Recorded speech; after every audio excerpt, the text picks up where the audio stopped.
हरे कृष्ण हरे राम राधे गोविंदा। हरे कृष्ण हरे राम राधे गोविंदा। हरे कृष्ण हरे राम राधे गोविंदा। हरे कृष्ण हरे राम राधे गोविंदा। राधे गोविंदा राधे गोविंदा। राधे गोविंदा राधे गोविंदा। राधे गोविंदा प्यारे मुकुंदा। राधे गोविंदा प्यारे मुकुंदा। हरे कृष्ण हरे राम राधे गोविंदा। हरे कृष्ण हरे राम राधे गोविंदा। हरे कृष्ण हरे राम राधे गोविंदा। हरे कृष्ण हरे राम राधे गोविंदा। राधे गोविंदा राधे गोविंदा। राधे गोविंदा राधे गोविंदा। राधे गोविंदा प्यारे मुकुंदा। राधे गोविंदा प्यारे मुकुंदा मुकुंदा। हरे कृष्ण हरे राम राधे गोविंदा। हरे कृष्ण हरे राम राधे गोविंदा। हरे कृष्ण हरे राम राधे गोविंदा। हरे कृष्ण हरे राम राधे गोविंदा। भज राधे गोविंदा भज राधे गोविंदा।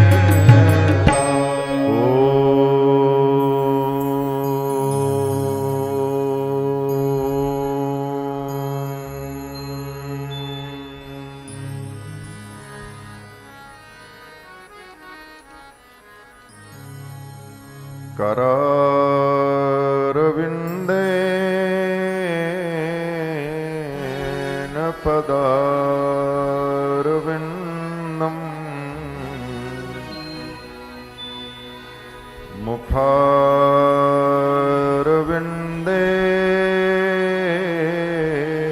विनिवेशयन्तम्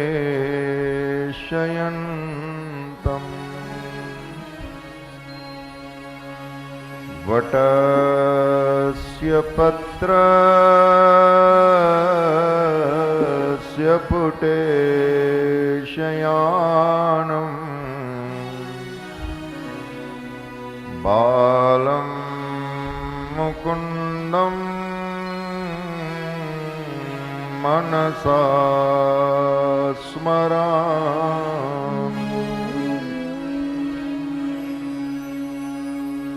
श्री कृष्ण गोविंद हरे मुरारे। हे नाथ नारायण वासुदेवा। जिह्वे पिबस्वामृतमेतदेव। गोविन्द दामोदर माधवेति।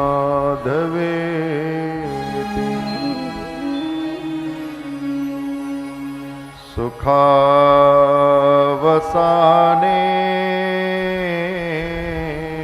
इदमेव जाप्यम्।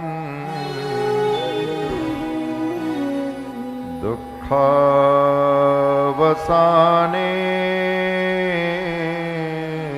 इदमेव गेयम् देहावसाने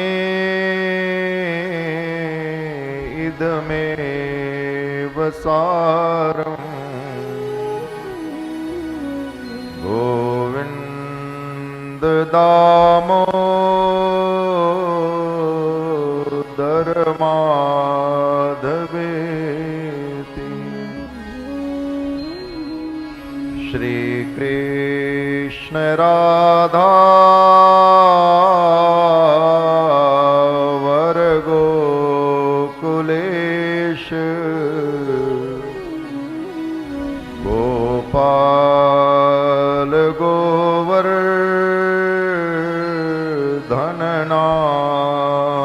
विष्णु जिह्वे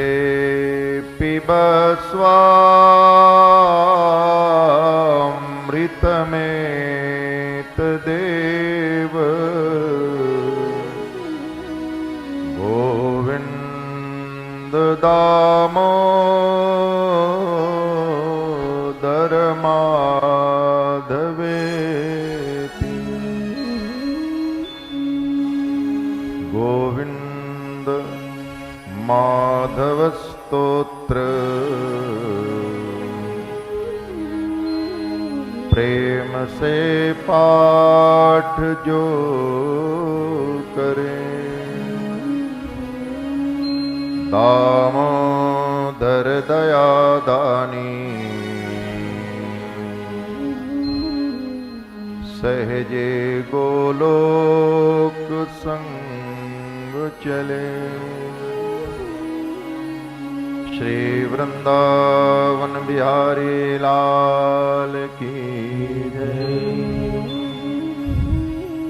श्री शुक उवाच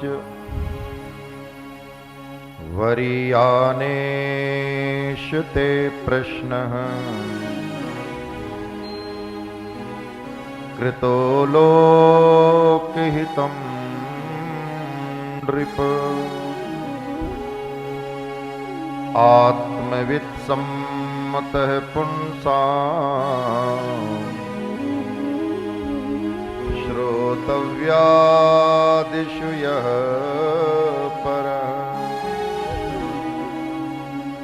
श्रोतव्यादीनि राजेन्द्र नृणां सन्ति सहस्रशः अपश्यतामात्मतत्त्वम् गृहेषु गृहमेधिनाम्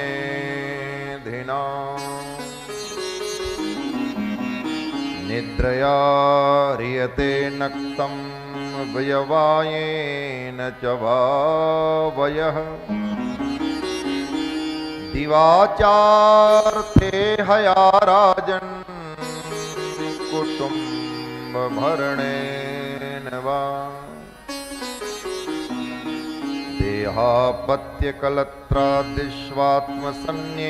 देहापत्यकलत्रादिष्वात्मसन्न्येष्वसत्स्वपि तेषां प्रमत्तो निधनं पश्यन्नपि न पश्यति तस्मात् भारत सर्वात्मा भगवान् ईश्वरो हरिः श्रोतव्यः कीर्तितव्यश्च स्मर्तव्यश्चेच्छता भयम् एतावान् सांख्ययोगाभ्यां स्वधर्मपरिनिष्ठया जन्मलाभः परः पुंसामन्ते नारायण स्मृति जन्मलाभः जन्मलाभः परः पुंसामन्ते नारायण स्मृति।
प्रेम से बोलिए श्रीमद् भागवत भगवान की जय। श्री सुखदेव भगवान की जय। श्री हनुमान जी महाराज की जय। सर्वकाल स्मरणीय परमपिता परमेश्वर के पावन पाद पद्मों में सदैन्य साष्टांग दंडवत प्रणाम करता हूं। पुरुषोत्तम मास में आयोजित श्रीमद् भागवत भगवान की पावन पुनीत कथा में आह्वायित स्थापित अर्चित सभी देवी देवता, समस्त देवी चेतनाएं, सूक्ष्म शरीर धारण करके आई हुई सभी दिव्य आत्माएं, ऋषि मुनि, मुनि वृंद, भक्त वृंद, उन सभी के चरणों में बारंबार प्रणाम करता हूं। अपने अपने मोबाइल सेट, टीवी सेट के माध्यम से दूर बैठे सभी उन श्रोताओं को, उनके हृदय में विराजमान राधा मुकुंद भगवान को और आप सब परम सौभाग्यशाली श्रोतावृंद जो व्यासपीठ के समक्ष विद्यमान हैं, आप सबके हृदय में विराजमान राधा गोविंद भगवान को बारंबार प्रणाम करता हूं। आए मनुष्य शरीर से चलें गंगा जी के उस पावन तट पर जहां भगवान सुखदेव राजा परीक्षित को भागवतामृत का पान कराने जा रहे हैं। कल कल निनाद करती हुई मां भागीरथी तो बह ही रही हैं। अब भगवान सुखदेव के मुखारविंद से भागवती गंगा का प्रवाह शुरू होने जा रहा है। श्रोताओं में बड़ी उत्सुकता है।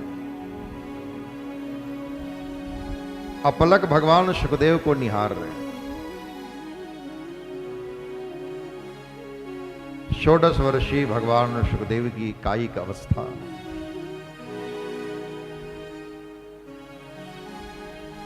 आसन पर विराजमान है। धीर गंभीर मधुर वाणी में भगवान सुखदेव बोले, वरीयानेश ते प्रश्न कृतो लोकहितो नृप आत्मवित् सम्मतः पुंसा श्रोतव्यादिश्यः परः वरीयानेश ते प्रश्नः वरीयानेश ते प्रश्नः वरीयानेश ते प्रश्नः। अमृत बीज रूप वकार से सुखदेव के उद्बोधन का आरंभ हुआ। वम अमृत बीज माना गया है। ब्रह्मानंद का बीज है वम। अमृत प्रकट हुआ है भगवान सुखदेव के मुख से। भीतर जो होता है वही तो मुख से प्रकट होता है। जो खाया है वही वैसे ही तो डकार आएगी। भगवान सुखदेव के हृदय में अमृत ही अमृत भरा है। अमृत बीज रूप वकार प्रकट होने के पीछे भाव यह है कि भगवान सुखदेव का हृदय प्रभु की कथामृत से लबालब भरा है, प्रभु के नामामृत से भरा है। जिस प्रकार की सुगंध का इत्र शीशी में होता है और शीशी का ढक्कन खुलते ही वैसी ही खुशबू, वैसी ही सुगंध वातावरण में छा जाती है। भगवान सुखदेव के हृदय में अमृत ही अमृत भरा है। तो जैसे होठ रूपी ढक्कन खुला तो अमृत बह चला। वरीयाने ते प्रश्न। हर बार व्यक्ति को वजन से नहीं तोला जाता, उसके बोलने से भी तौल हो जाती है। और बोलने से पता लग जाता है व्यक्ति की भूमिका क्या है, वो कैसा जीवन जी रहा है, उसके बोलने से पता लग जाता है, बताना नहीं पड़ता। संतों को, महापुरुषों को, सदगुरु को बहुत परिचय की आवश्यकता नहीं पड़ती, पता लग जाता है आपके चलने से, आपके बैठने से, आपकी भाव भंगिमा, आपकी पूरी देह आपके विषय में बोलती है। हाँ, लेकिन महापुरुष कुछ कहते नहीं, जान लेते हैं। आपके विचार ही तो आपका व्यक्तित्व बनता है, आपकी वाणी ही आपकी पहचान है। जैसे जैसे आप बोलते जाते हैं पता लग जाता है आपका, आपके परिवार का, आपके संस्कार का पता लग जाता है। भगवान सुखदेव के हृदय में अमृत भरा, रोम रोम अमृत से भीगा हुआ है।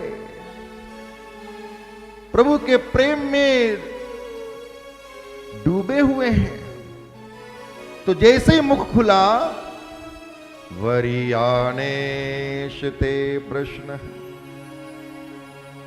तो अमृत बीज रूप वकार की डकार आई, अमृत बीज रूप वकार प्रकट हुआ।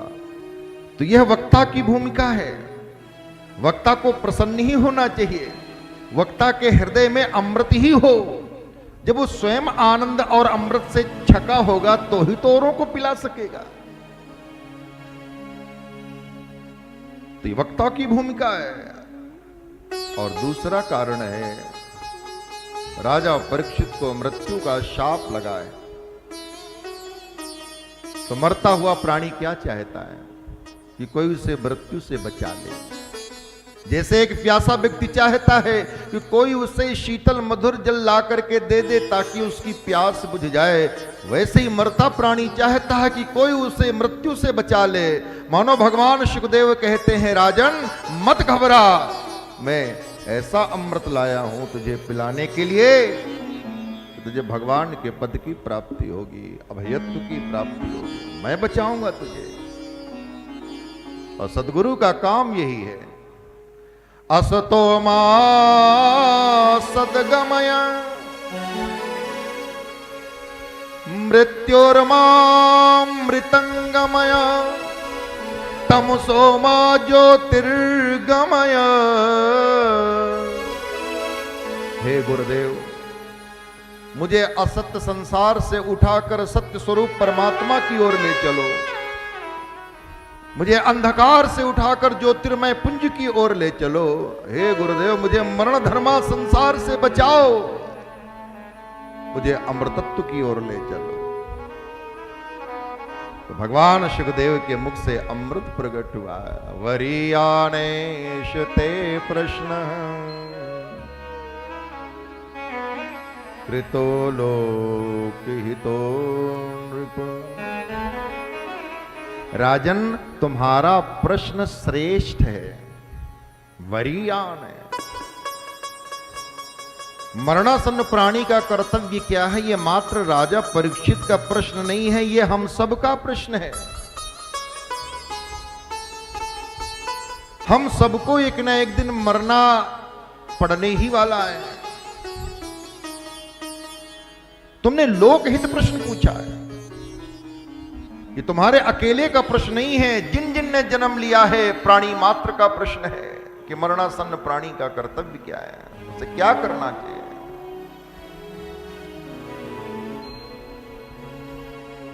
बड़ी विशेष बात है कि राजा परीक्षित को 7वें दिन तक्षक के दंश से मृत्यु का शाप लगा है, तो मरने की तैयारी में लग गए। 7 दिन के पहले नहीं, और हमें अगले क्षण का भरोसा नहीं है और हम निश्चिंत घूम रहे हैं।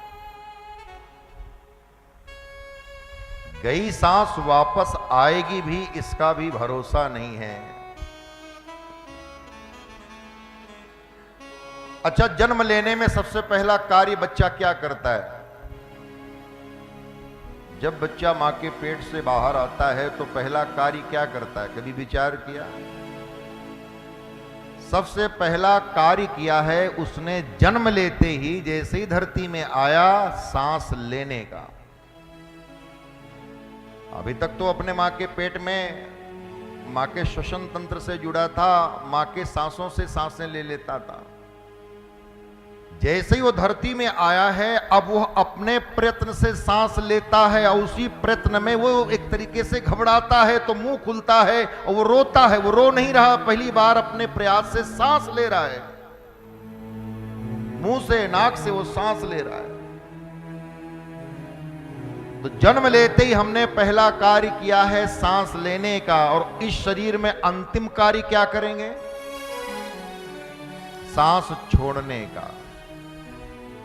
सारा का सारा शरीर यूं ही पड़ा है, सारे अंग हैं, लेकिन एक चीज नहीं है, क्या? वो सांस नहीं है। गई सांस वापस नहीं आती, इसे ही तो मृत्यु कहते हैं। तो राजा परीक्षित की जो अंतिम सांस है वो तो 7वें दिन जाएगी, लेकिन अपनी अंतिम सांस कब निकल जाएगी पता नहीं, कोई भरोसा नहीं। और हम इन सांसों को कितनी लापरवाही से व्यय कर रहे हैं। महाराज, ये खजाना सीमित मिला है। हम भले ही अपनी शारीरिक आयु की गणना वर्षों में करते हैं, लेकिन परमात्मा के यहां आयु की गणना सांसों में है कि हमने इतने हजार, इतने लाख इसको सांसें दी हैं आने जाने। हमारे आपकी आयु की गणना क्या है? पृथ्वी जितने बार घूम जाती है उतने वर्ष हो गए हमारे। सूर्य का परिक्रमा, भाई हमारी आपकी आयु क्या है? पृथ्वी और सूर्य पर आधारित है। पृथ्वी एक बार सूर्य घूम परिक्रमा लगा लेती, हमारे 1 वर्ष हो गए। नहीं, परमात्मा ने सांसों की उम्र दी है, सांसों का खजाना दिया, और इन सांसों को हम कितना व्यर्थ और किस तरह से बर्बाद करते हैं। गई सांस वापस नहीं आ सकती। आप करोड़ों अरबों खरबों रुपए दे दे डॉक्टर को, लेकिन डॉक्टर कहेगा नहीं, अब कुछ नहीं कर सकते। सांसों का क्या भरोसा, सांसों का क्या भरोसा, रुक जाए कब कहां पर, सांसों का क्या भरोसा,